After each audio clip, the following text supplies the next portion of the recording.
Ayun na rin. Babalik ko naman sa'yo.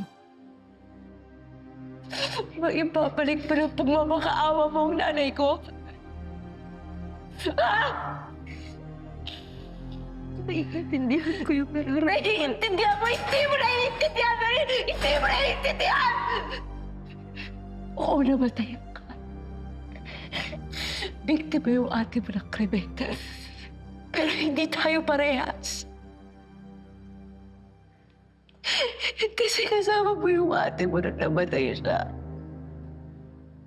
Nakita mo.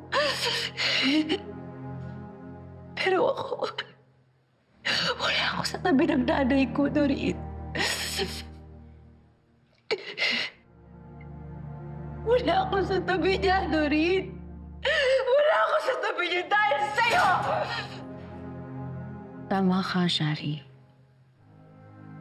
Hindi tayo pareho.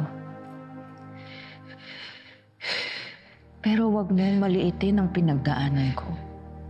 Oo, nandun ako. Nandun ako nung namatay yung kapatid ko.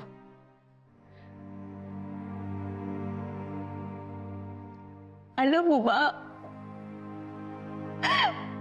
kung anong pakiramdam na makita ganun mamatay yung kapatid mo? Iintindihan mo ba kung ganun kasakit sa akin yun?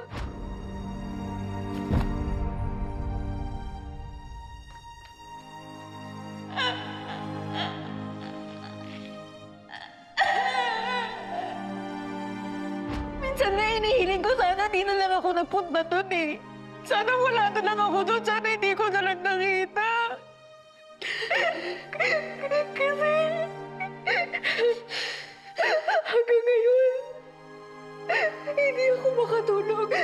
Kasi yun yung iniisip ko. Habang buhay kong dadalhin yun sa utak at puso ko.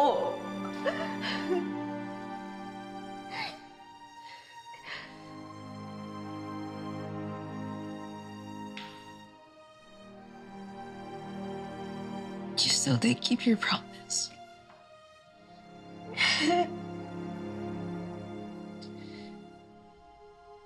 Doreen, promise ka.